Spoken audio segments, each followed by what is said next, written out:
Friends, நம்ம இந்த வீடியோல பார்க்க போறது என்னன்னு பாத்தீங்கன்னா RRB Group D எக்ஸாம்ல previous yearல கேட்ட क्वेश्चन அதுவும் 2025ல கேட்ட ஒரிஜினல் क्वेश्चन செட்ல தான் நம்ம வந்து ரீசனிங் அண்ட் क्वेश्चंस பார்த்துட்டு வரோம். சோ ஆல்ரெடி வந்து இந்த क्वेश्चनோட ஆப்டிட்யூட் மேக்ஸ் क्वेश्चனும் பார்த்திருக்கோம். அதுவும் நம்ம சேனல்ல வீடியோஸ் இருக்கு. சோ அதோட கண்டினியூஷன் தான் இது. சோ இதுல பாருங்க ஆல்ரெடி இந்த மாதிரி கொடுத்திருப்பாங்க. அதாவது இதுல ஆட் ஒன் அவுட் இந்த நாலுல வந்து ஏதோ ஒன்னு மட்டும் ஆட் ஒன் அவுட்டா இருக்கு. அது என்னன்னு கண்டுபிடிக்க சொல்லிருக்காங்க. சோ இந்த மாதிரி ஆல்பபெட்ஸ் வச்சு கேட்கும்போது நம்ம என்ன பண்ணிடணும், ஃபர்ஸ்ட் ஆல்பபெட்ஸை எழுதிடணும். எழுதிட்டோம்னா நம்மளால ஈஸியா ஃபைண்ட் அவுட் பண்ண முடியும். இப்போ ஃபர்ஸ்ட் ஆப்ஷன் எடுத்துக்கிறோம் PNU. சோ PQ UQ இடையில எத்தனை லெட்டர்ஸ் இருக்குன்னா 4 லெட்டர்ஸ் இருக்கு. அடுத்து Q and N. Qக்கும் Nக்கும் பின்னாடி பார்க்குறோம். ஸோ Nக்கும் பார்த்தீங்கன்னா 2 லெட்டர்ஸ். அதாவது இது முன்னாடி 4 லெட்டர், இது பின்னாடி 2 லெட்டர். ஸோ இது வரும் ஃபார்மட். இதே ஃபார்மட் எல்லாத்துக்கும் வருதான்னு பாருங்க. இப்போ LNQ எடுத்துக்கிட்டோம். LQ எஸ் 4 லெட்டர் வருது. MNJ முன்னாடி 2 லெட்டர் வருது. எஸ் இதுவும் சேம் இதில் தான் இருக்கு. அடுத்து தேர்ட் பாருங்க N and S. N இங்க இருக்கு, S இங்க இருக்கு. நடுவில் 1 2 3 4 வருது. 4 லெட்டர்ஸ் வருது. அடுத்து O and K. O and Kக்கு பார்க்கும்போது 3 லெட்டர் வருது. அப்போ இதுதான் என்னது ஆட் ஒன் அவுட். ஸோ அப்போ ஆப்ஷன் வந்து இதுதான். இதையும் நீங்கள் செக் பண்ணணும்னா செக் பண்ணலாம். ஸோ மேலே பார்த்த 2 ஆப்ஷனுமே 4 2 தான் இருக்கு. ஆனால் இது மட்டும் 4 3ன்னு இருக்கு. ஸோ அப்போ கண்டிப்பாக இதுதான் ஆட் ஒன் அவுட்டாக இருக்கும். நெக்ஸ்ட் கொஸ்டின், ஆங்கில அகரவரிசையின் அடிப்படையில் ஒரு குறிப்பிட்ட வழிமுறையில் BF அதாவது BFKP வந்து எப்படி எழுதியிருக்காங்கன்னா XAGKன்னு எழுதியிருக்காங்க. அடுத்து LLUV வந்து HGQQன்னு எழுதியிருக்காங்க. ஓகேவா? அப்படின்னா ZWIG என்ன எழுதுவாங்க? ஸோ பிக்கு பதிலாக எக்ஸ் எழுதியிருக்காங்க, எஃப்க்கு பதிலாக A, கேக்கு பதிலாக G, பிக்கு பதிலாக K. பிக்கு பதிலாக எக்ஸ் எப்படி எழுத முடியும்? எக்ஸ்னா பின்னாடி எழுதியிருக்காங்கன்னு அர்த்தம். ஸோ பி இங்கே இருக்கு, எக்ஸ் வேணும்னா 1 2 3 லெட்டருக்கு அப்புறம் எக்ஸ் வந்திருக்கு. அப்போ இது ஃபர்ஸ்ட் வந்து 3 லெட்டருக்கு என்னது முன்னாடி கண்டுபிடிச்சிருக்காங்க. அதே மாதிரி எஃப் அண்ட் ஏவும் அதே மாதிரி தான். எஃப் இங்கே இருக்கு, ஏ இங்கே இருக்கு. 1 2 3 4 லெட்டர் வந்திருக்கு. ஓகே, ஸோ அப்போ இதில் வந்து முன்னாடி 4 லெட்டர் வரணும். கே அண்ட் ஜி பார்த்தோன்னா கேக்கும் ஜிக்கும் இடையில 3 லெட்டர். ஓகே, ஸோ அப்போ 3 லெட்டர். அப்போ என்ன ஆகும், இது வந்து 4 லெட்டராக இருக்கணும். PNK பார்த்தோன்னா 4 லெட்டராக இருக்கான்னு பாருங்க. பிக்கும் கேக்கும் பார்த்தீங்கன்னா நடுவில் 4 லெட்டர் இருக்கு. ஸோ அப்போ முன்னாடி உள்ள லெட்டர்ஸ் தான் ஃபர்ஸ்ட் டிஃபரன்ஸ் வந்து 3 இருக்கணும், செகண்ட் டிஃபரன்ஸ் 4, தேர்ட் டிஃபரன்ஸ் 3, நாலாவது இதோட டிஃபரன்ஸ் வந்து 4. ஸோ 3 4 3 4ன்னு இருக்கணும். ஸோ இதுதான் லாஜிக். ஸோ இதே லாஜிக் பார்க்குறோம். இசட்டுக்கு ஃபர்ஸ்ட் 3 முன்னாடி இருக்கணும். இசட்டுக்கு 3 முன்னாடினா 1 2 3 முன்னாடி என்ன இருக்கு? V இருக்கு. ஸோ அப்போ ஃபர்ஸ்ட் லெட்டர் வந்து V.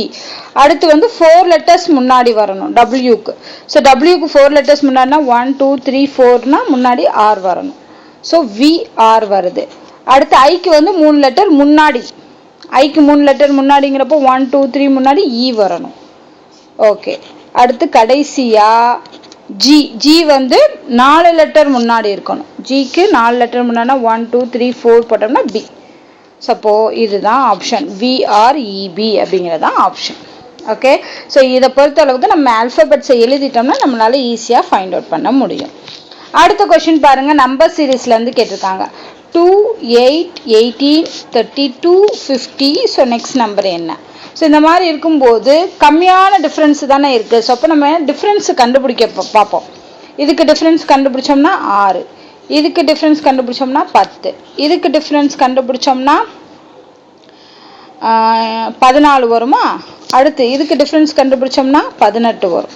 ஸோ இதை பாருங்க, 4 நாளாக இன்க்ரீஸ் ஆயிருக்கு. ஸோ டிஃப்ரென்ஸ் வந்து என்ன ஆகுது, 4 நாளாக இன்க்ரீஸ் ஆச்சுன்னா அடுத்த நம்பருக்குரிய டிஃப்ரென்ஸ் எவ்வளவா இருக்கணும்? 18ஓட 4 கூட்டினோம்னா 22 இருக்கணும்.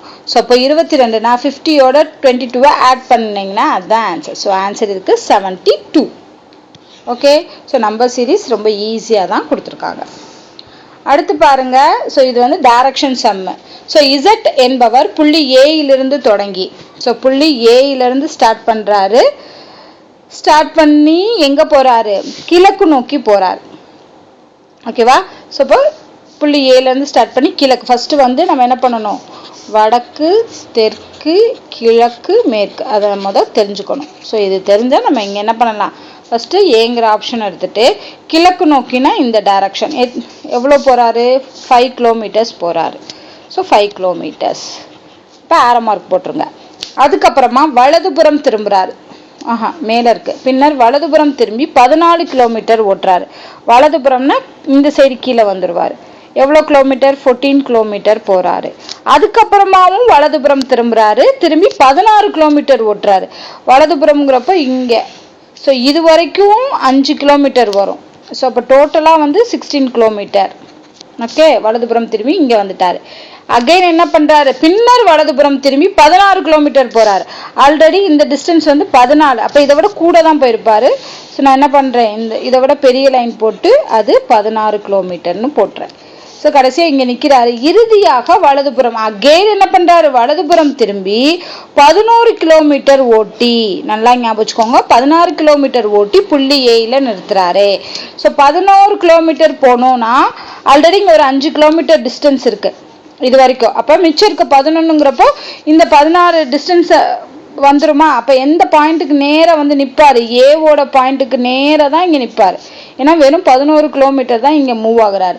ஸோ இதை வந்து நம்ம கரெக்டாக இந்த டிஸ்டன்ஸை நம்ம எழுதணும்னா கண்டுபிடிக்கிறது நமக்கு ஈஸி. ஸோ இப்போ பிங்கிற பாயிண்ட் இங்கே வந்துடுது. ஸோ பிங்கிற பாயிண்ட்டும் ஏங்கிற பாயிண்ட்டும் ஒரே நேர்கோட்டில் தான் நிற்பாங்க, பட் கொஞ்சம் டிஸ்டன்ஸில் நிற்பாங்க. மீண்டும் ஏஐ அடைய, அதாவது திருப்பி அவர் இங்கேருந்து திருப்பி ஏக்கு வரணும்னா, பியிலேருந்து ஏக்கு வரணும்னா எந்த திசையை நோக்கி வரணும், எவ்வளோ தூரம் வரணும் அப்படின்னு கேட்டிருக்காங்க. ஸோ அப்போ இந்த டிஸ்டன்ஸ் நம்ம கால்குலேட் பண்ணணும். எந்த டைரக்ஷன் வர்றாரு, அவர் கீழே வர்றாரு, அப்போ தெற்கு. ஸோ டைரக்ஷன் வந்து தெற்கு.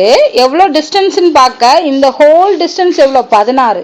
16ல் இது வரைக்கும் இருக்கிறது 14. அப்போ மிச்சம் இருக்க டிஃப்ரென்ஸ் என்ன 2. ஸோ அப்போ 2 கிலோமீட்டர் தூரம் தெற்கு பக்கம் நோக்கி போனார்னா பி வந்து ஏயை ரீச் பண்ணிடுவார். ஸோ ஆன்சர் இதுக்கு 2 கிலோமீட்டர் தெற்கு.